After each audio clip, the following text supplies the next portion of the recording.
Good evening po, Collegiate Wikals. Ayan, panibagong update na naman nga po tayo para sa gabing ito. Anyway, welcome back po dito sa Gandara SRU na YouTube channel. I-subscribe lamang po niyan and pakihit na rin ang notification bell. So, eto nga, wag na po nating patagalin pa ka-OG. Narito, simulan na po natin ang ating balitaan sa gabing ito. Unahin po natin pag-usapan ng patungkol dito sa pagiging thankful ni Miles Ocampo sa TVJ, sa Itbulaga. Kasi talagang may ituturing na blessing sa buhay niya ang pagiging parte po niya ng Itbulaga. Sabi nga niya, ito daw po ang biggest break niya sa showbiz. So kung ano man ang narating niya ngayon, like itong pinakang latest, yung pagkakapanalo po niya ng Best Supporting Actress. Unti-unti talagang tumutulog ang pangalan nitong si Miles Ocampo. Lahat ng nararating niya ngayon ay mula yan nang siya po ay tumuntong sa Itbulaga. Ito pong sa Batang Quiapo, di po ba't nung mga unang araw ng Batang Quiapo, talagang ang daming nagagalingan na kay Miles. And then yung pinaka pa dong eksena na ginawa niya na talagang nag-trending ka-OG. Grabe ang papuri na natanggap nitong si Miles Ocampo. Yun ay dahil siya ay naging parte na po ng Itbulaga. So, ibig sabihin parang naging pintuan ng Itbulaga para may magbukas po ng napakaraming oportunidad ma-share niya at maipakita sa taong bayan yung kanya pong talent bilang isang mahusay na artista. Kasi sa showbiz guys, kung kahit napakahusay mo artista, kung hindi ka po active, wala pong balita na sa'yo, itsapwera ka na talaga, limot ka na rin ng taong bayan. Kaya yung pagiging parte niya ng Itbulaga na araw-araw siyang nakikita, napakalaking bagay. Kaya dito, grabe talagang si Miles itinuturing na biggest break po talaga niya ang Itbulaga. Nandoon ang kanyang pasasalamat, pagiging grateful sa TVJ at Itbulaga. Samantala, para naman po sa mga nagtataka, ka-OG, kung meron bang balak pa ang Tape Inc. na mag-apela, kasi ito po ang isa rin sa mainit na pinag-uusapan na may balak pa ba ang Tape Inc. na mag-apela kasi wala na raw pong balita. Pwede rin kasi natahimik lang sila ngayon, Collegiate Wikals, at matagal lamang din ang resulta ng kanilang apela. Kasi guys, kung atin pong pagbabasihan ang mga nakaraan na pahayag po ng attorney ng Tape Inc. ay napakalabo ata na bigla nilang na isusuko nila ang laban. Sana nga isuko nila, Collegiate Wikals, pero parang hirap naman magtiwala sa tape. Napakagandang balita po sana noon kung sila'y susuko na hindi na mag-aapila. Pero ika nga dito mga kapisers at Collegiate Wikals, nagmamatigas na talaga ang Tape Incorporated. Hindi talaga marunong tumanggap ng pagkatalo sa korte. Alam niyo kasi ang Tape Incorporated ay hindi nakakaintindi ng katagang the referee's decision is final. Mas pinili pa ng Tape Inc. na yung natitirang kayamanan nila ay gamitin na lamang sa pag-apela nila sa Court of Appeals kaysa sa ipambayad nila ng danyo sa Tito Vic and Joey. Parang hindi pa sila makontento sa bagong title na ginawa nila para sa sarili nilang noontime show. Kahit na umabot pa ng mga 100 times ang apela ng Tape Inc., sa korte ay mababasura din yan ng mababasura. Para silang nag-uubos ng 1 bilyong piso kakaapila ng paulit-ulit sa korte.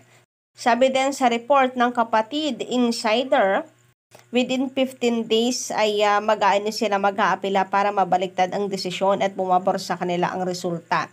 So maybe ang resulta din ka-OG ay wala pa din kaya tahimik at wala po tayo nababalitaan.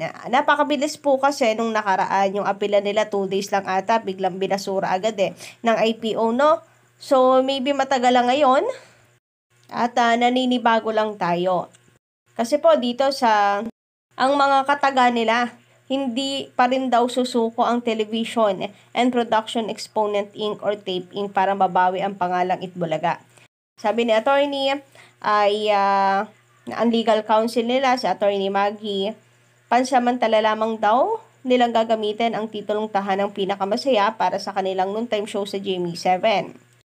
Ganon din ang panakot ng mga pro-tape. Lagi nilang ipinupost na gaganti sila na hindi pa tapos ang laban. Lalo pat hindi rin nila matanggap ang resulta ng Marikina Regional Trial Court kasi sabi nila depektibo. Parang mayroong naganap na lutuan. Niluto daw ang desisyon. Kaya babawiin nila ang dapat daw po sa kanila. So, ang point ko, mahirap din pong magpakakampante. Pero kung totoong sumuko nga sila, then maraming salamat naman at tila nauntog sila.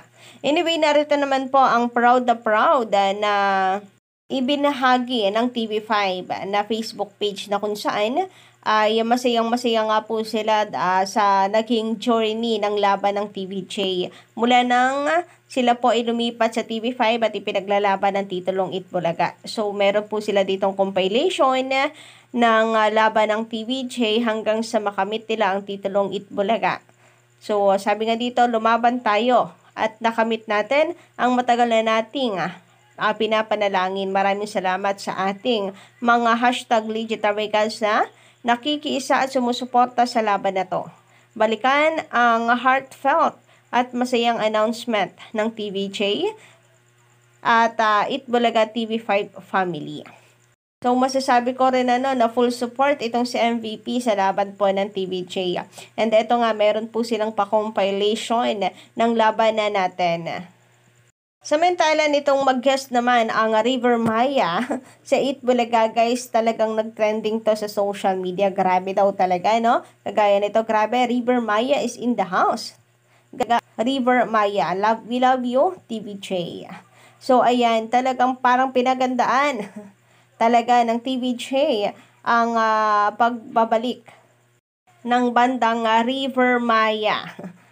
Kasi madalang talaga na mangyari to ka-OG. So, parang pinagandaan talaga siya ng Itbulaga. And kapansin-pansin na malaki po ang improvement ng stage ng TVJ. So, yung lightings, maganda rin daw. Marami po ang nakapansin. Samantala, sabi naman dito ni Crispy Serb, maganda rin gabi sa Amerika o sa Pilipinas. Ang mga naging host na successful at tumagal ay puro may edad o matanda na tulad ni Bob Hope sa USA, Bobby Ledesma, Eddie Ilarde ng Student Canteen, Joe Quirino ng JQ, Pepe Pimentel sa Kwarta o Kahon at TVJ ng Itbulaga. Walang bata dyan. So, ayun, maybe dahil nga sa tumagal, kaya po matatanda na ka-OG. Ang maganda rito talagang sila pa rin sa isa pong programa. Kagaya po ng TVJ. Sila pa rin mula noon hanggang ngayon. Nakakatuwa na ang Itbulaga ay until now nandito pa din para magpasaya po sa atin. Yung tungkol naman sa mga bata, ano yan ka-OG, talagang nasa pagmamahal din ng trabaho. Kung sina Paolo, mamahalin nila ang tahanang pinakamasaya nila at hindi pera-pera, baka po tumagal din sila kagaya ng TVJ.